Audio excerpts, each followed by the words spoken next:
इस तरह की जो प्रैक्टिस मैं खुद करता हूँ और आज मैं आपके सामने इस वीडियो के ज़रिए लेके आया हूँ, उसके बहुत सारे एडवांटेजेस हैं। मैं एक एक करके आपको बताऊंगा, जिससे आप दोनों हाथों से कीबोर्ड, पियानो और अच्छी तरह से बजा सकते हैं।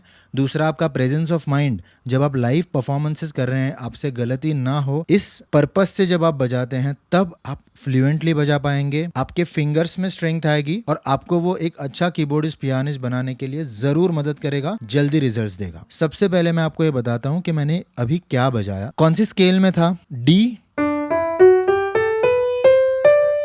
मेजर नहीं है ये। डी मेजर में अगर हम 7th नोट को फ्लैट करें तो बनता है सा रे ग म प ध नि कोमल सा। तो ये स्केल है। मैंने शुरुआत की बहुत ऊपर, सा है ही नहीं ऊपर, तो उसी स्केल को मैंने बहुत ऊपर बजाया है। लेकिन क्या बजाया है सुनिए, ये वही स्केल है जिसमें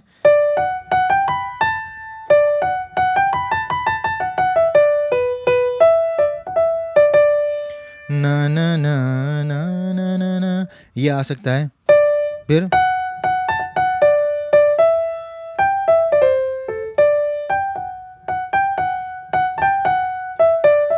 ये आ सकता है। बहुत सारे सॉन्ग्स हैं इस स्केल में। तो इस स्केल को लेकर के मैंने क्या पैटर्न बजाया वो मैं सबसे पहले आपको बताता हूँ। सिंपल पैटर्न है, आपको सिर्फ मेरे थंब पोजीशन के ऊपर ध्यान देना है और पैटर्न को याद रखना है। सबसे पहले मैंने बजाया, देखिए सारे, मैं बजा रहा हूँ सारे प म ग रे सा ग रे सा नी ध, और फिंगर्स देखिए 1 2 5 4 3 2 1 3 2 1 3 2 1 3 2 1 3 2 1 2 5 4 3 2 1 3 2 1। इसके बाद क्रॉस किया, देखिए नी ध, लेकिन वो 1 3 2 इस तरह से क्रॉस किया। आपको यही पैटर्न इन्हीं फिंगर्स से नीचे लेके आना है।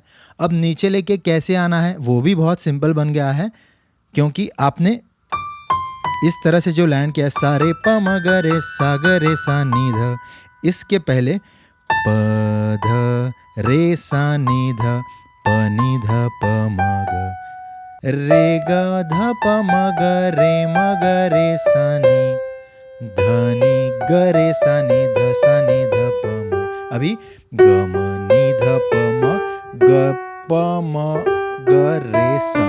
तो इसको अगर मैं सिंपल करूं तो सबसे पहले सा रे प म ग रे सा ग रे सा नी ध। इसमें आप ये देख सकते हैं कि मैंने शुरुआत की सा से, बहुत हायर ऑक्टेव में है, आपको भी यहीं पे शुरू करना है। तो सा जो डी नोट है, सा रे प म ग रे सा ग रे सा नी ध। आप स्क्रीन पे देख रहे हैं आपको क्या पैटर्न बजाना है, नोट्स का या स्वर का हम कहेंगे, और क्या फिंगर्स यूज़ करने हैं। फिंगर पोजीशनिंग पैटर्न के लिए सेम रहेगा, पैटर्न सेम रहेगा, बस खाली ग्रिप पोजीशन या फिर थंब पोजीशन चेंज होगी, वही चेंज हो रहा है। सो सा रे प म ग रे सा ग रे सा नी ध। फिंगर्स देखिए, अब मेरा सेकंड फिंगर जो मतलब फिंगर नंबर 2 जो ध पे है, उसके पहले इजीली मेरा थंब प पे आएगा नेचुरली। ये ध पे है तो ये प पे आएगा, तो प पे लाइए उसे, प ध रे सा नी ध प नी ध प म ग। अब आपका थंब कहाँ पे है, बज नहीं रहा है लेकिन कहाँ पे है, रे रे ग ध प म ग रे म ग रे सा नी।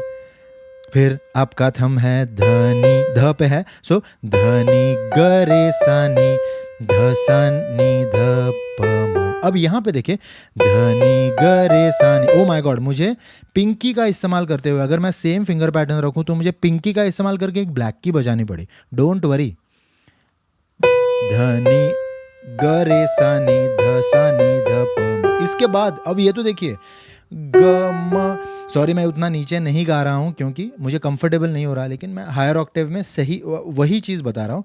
ग म नी कोमल ध प म ग प म ग रे सा। अब देखिए थंब से मैं ब्लैक की बजा रहा हूँ।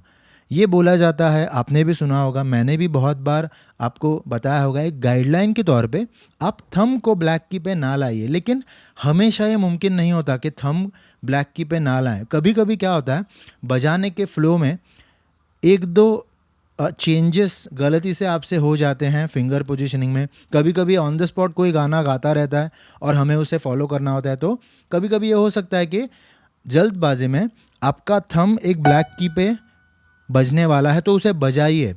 बहुत बार ये होता है कि थंब ब्लैक की पे आया ये देखकर ही हम थोड़े से गड़बड़ा जाते हैं और उस गड़बड़ाहट में रॉन्ग बजाते हैं, तो हमें वो नहीं करना। यहाँ पे पर्पसली आप धनी ग रे सा नी ध, यहाँ पे पिंकी से ब्लैक की बजाई उस तरह से। अब देखिए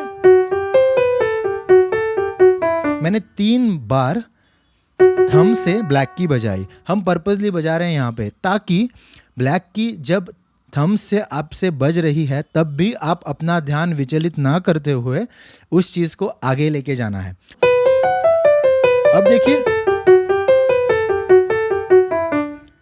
तो इसके बाद म नि ध प म ग प म ग। अब यहाँ पे क्रॉसिंग ध्यान से देखिए। सो पैटर्न था। सो मैंने क्या किया, इसके बाद यूजुअली मैं क्या कर रहा हूँ 1 2 5 4 3 2 1 3 2 1 3 2, तो 1 3 2 1 2 1 कर रहा हूँ मैं यहाँ पे क्योंकि मुझे यहाँ पे रोकना है। आप 1 3 2 1 3 2 ये भी कर सकते हैं, लेकिन मैं यहाँ पे 1 3 2 1 2 1 ले रहा हूँ ताकि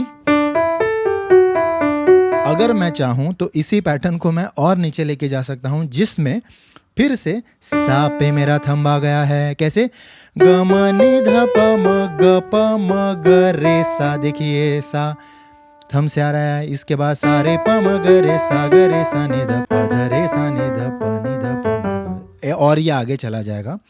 अब इस पैटर्न को हमें प्रेजेंस ऑफ माइंड रखते हुए, अपना पूरा फोकस रखते हुए, कॉन्शियस ना होते हुए फोकस रखते हुए हमें सही बजाना है। स्पीड क्या लेना है, कोई आवश्यकता नहीं है, कोई फिक्स ज़्यादा स्पीड में बजाना है उसी स्पीड पे प्रैक्टिस करें, कोई ज़रूरत नहीं है। हमें स्लो बजाना है, मेकिंग श्योर हम मिस्टेक नहीं करते। सो ग रे सा नी ध।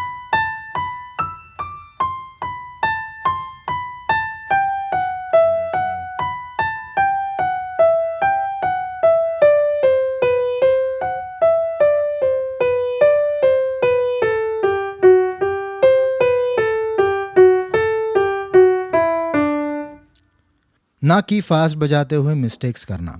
हमने जो स्केल ली है डी स्केल में सारे ग म प ध नी कोमल सा, हम सेम चीज़ को किसी और स्केल में भी ले सकते हैं सेम फिंगर पोजीशनिंग लेते हुए। हाँ, शायद ये हो सकता है कि किसी और स्केल में ब्लैक की पे थंब आने की जो फ्रीक्वेंसी है, वारंवारता है, वो बढ़ जाएगी और उससे वो ज़्यादा कॉम्प्लिकेट होगा। सो हम ये देख करके कि जहाँ पे कॉम्प्लिकेशन आपकी लेवल, आपकी समझ और आप जहाँ तक इस प्रैक्टिस से पहुँचे हैं उसके हिसाब से आप ऐसी कोई स्किल चूज़ करिए जिसमें बहुत इजी भी ना हो और बहुत डिफ़िकल्ट भी ना हो। मुझे ऐसा लगता है कि इस डी स्केल में जो हमने अभी ये चीज़ बजाई उसे हमें डी मेजर, डी स्केल में ही D major replacing ni with ni komal इस स्केल में ही करें तो अच्छा है। उसके बाद हम आगे जा सकते हैं।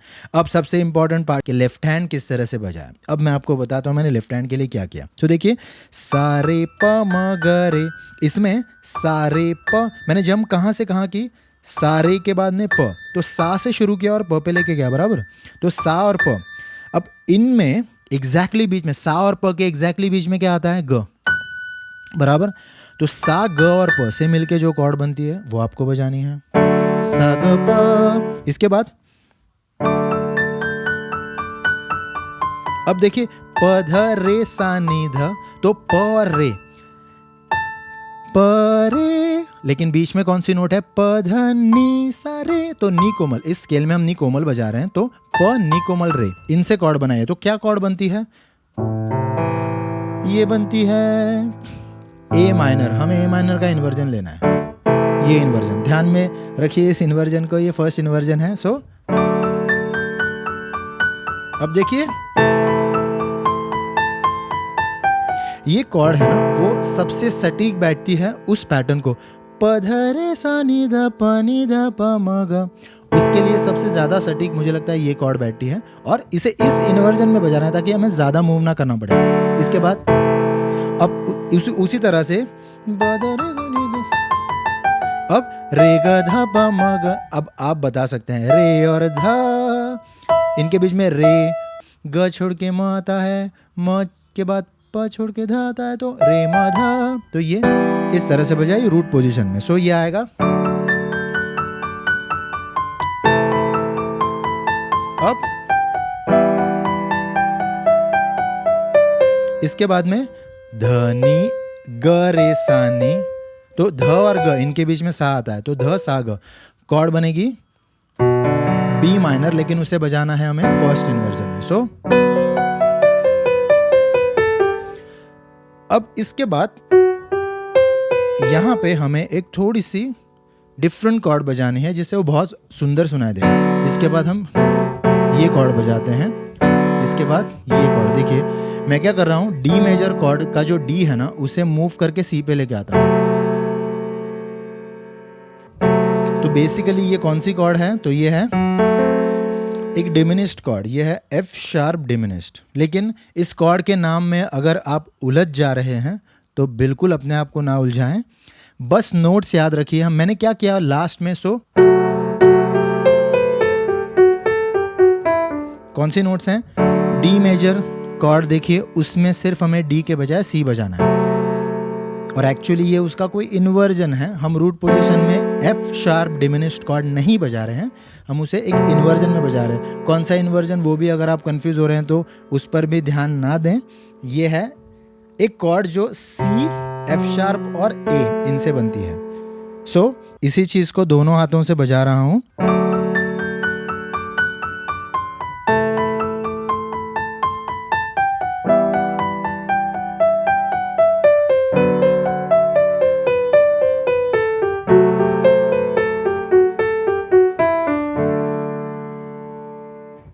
तो इस तरह से आप उसे फिनिश कर सकते हैं। मैंने जो स्पीड लिया उससे भी आपको स्लो बजाना है। शायद एक पैटर्न के बाद अगला पैटर्न, अगले पैटर्न के साथ जो कॉर्ड आने वाली है उसके साथ अगर हम एक साथ जॉइंटली ना बजा पाएँ तो हमें रुकना है और फिर दूसरे पैटर्न पे आना है, और इस तरह से हमें पैटर्न कंप्लीट करना है। अब दिन में अगर ये 3 बार ट्राई करते हैं, एक भी बार सही नहीं आता है कोई बात नहीं, लेकिन कोशिश कीजिए कि आप जितना हो सके उतना इस पैटर्न को विदाउट मिस्टेक एक्यूरेटली बजाने की कोशिश करते हैं। इससे आपका presence of mind, finger positioning, how to tackle critical situations while playing, ये सब कुछ आप इससे प्रैक्टिस कर सकते हैं। फ्रेंड्स इस वीडियो में इतना ही। अगर आपको वीडियो पसंद आया है तो ज़रूर लाइक कीजिए, चैनल को सब्सक्राइब कीजिए, दोस्तों में शेयर कीजिए, म्यूज़िक प्रैक्टिस करते रहिए। All the best.